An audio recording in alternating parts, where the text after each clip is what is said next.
mbega uramaze kuba wambara amarori ushobora kuba uri mu gisagara ca Bujumbura akakwereka yuko uri mu gisagara ca New York, ariko kandi ukambara amarori ushobora kuba uri Cape Town akakwereka yuko uri mu gisagara ca Bujumbura.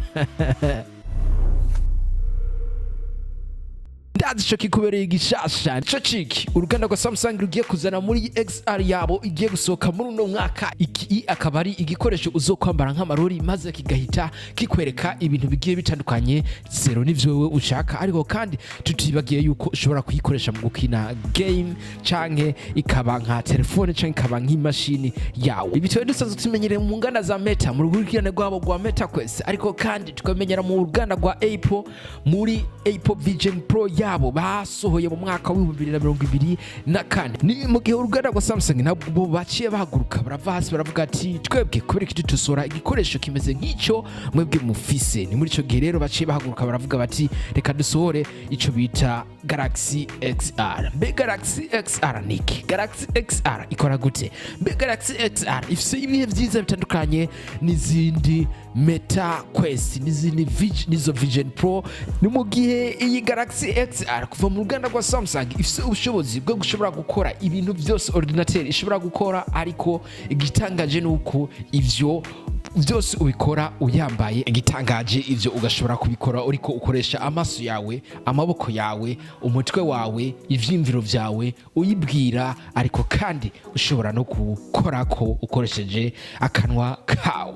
Ni mu gihe kandi iyi Galaxy XR ifise ibintu bijya nyene musanzwe muzi ama processor, RAM, disk D ndetse n'ibindi, ariko kandi igitangaje nuko ku ruhande rwa screen ikaba ifise resolution ishikana ama pixel imiliyoni 27 pixel imiliyoni 27. Sinibaza yuko hari ikintu na kimwe ushobora kubona. Ni vya bindi ushobora kuba wahisemo yuko uri kuratambukira mu gisagara ca Londres, hamwe ushobora no kubona n'akanyegeri kari hasi kandi ugashobora nawe kwitambukira nk'uri muri ico gisagara, kumbe atari ivyo wibereye mu gisagara ca Bujumbura. Ugashobora kubereye mu gisagara ca Dar es Salaam ugatambukira mu gisagara ca Bujumbura, we gusa ukayibwira ati shaka gutambukira ngaha, shaka kugendera ngaha, shaka gukora ibi, ariko kandi igashobora no kugufasha gukina ama game, ariko kandi iyi igashobora kuguha kuri codinga video ukoresheje amakamera ari kuri yo, ariko kandi iyi video ugashobora kwibika muri yo, ugashobora kuyiraba inyuma y'igihe kanaka, ariko kandi ugashobora kwibwira ikintu ishobora gukora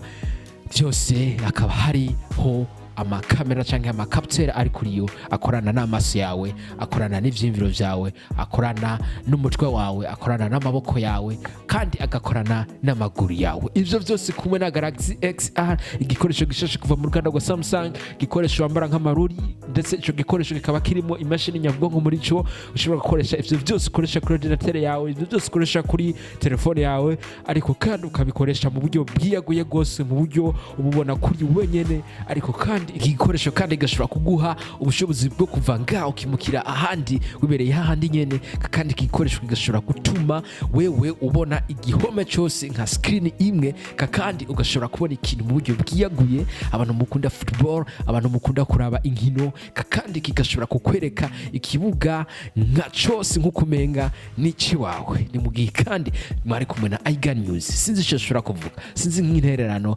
sinzi nk'ikibazo ufise kuri iyi Galaxy XR. Iki gikoresho gishasha kuva mu ruganda rwa Sumsung, igikoresho gifise uburemere bungana n'amagarama 145, kandi iki gikoresho gifise ubushobozi bwo gushobora kwambagwa ku maso, kandi iki gikoresho gifise kandi igikoresho ushobora gushariza ukongera ugakoresha aho ugeze hose, kandi igikoresho gishobora kwimurika gukura muri iki gisagara cyagushikana mu kindi gisagara, kandi igikoresho gifise battery nkuko musanzwe umenyereye mu zindi ngananwa canke ama ordinateur yanyu, kandi igikoresho nyene gifise system d'exploitation Android kuko gikorwa n'uruganda rwa Sumsung, kandi iki gikoresho mushobora kugiranya ukuntu gikora nka za Meta Quest nkuko musanzwe muzizi hano mu Burundi zisanzwe zihari, ariko kandi na Apple Vision Pro nubwo zitarashika hino twizere ko zizoshika, ariko kandi igikoresho kikaba casokeye ku giciro kingana $1,799 vy'amadolari y'abanyamerika. Mbega tuvuga iki twongere kwiki dukure kwiki? Mbe nawe wovuga iki? Mbe nawe waduhanura iki kubijanye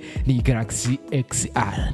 kaze muri komate ni IgaNews mu kiganiro Friday kiganiro kiza kibasigurira cyongera kibabwira amakuru agiye atandukanye agenda technology rituma tukonje amakuru hirya no kw'isi aho no munsi ko tubabwira amakuru ajanye na Galaxy XR igikoresho gishasha wambara nk'amarori kuva mu ruganda rwa Sumsung kije gigwanira isoko na za MetaQuest kandi na Apple Vision Pro kuva mu ruganda rwa Apple.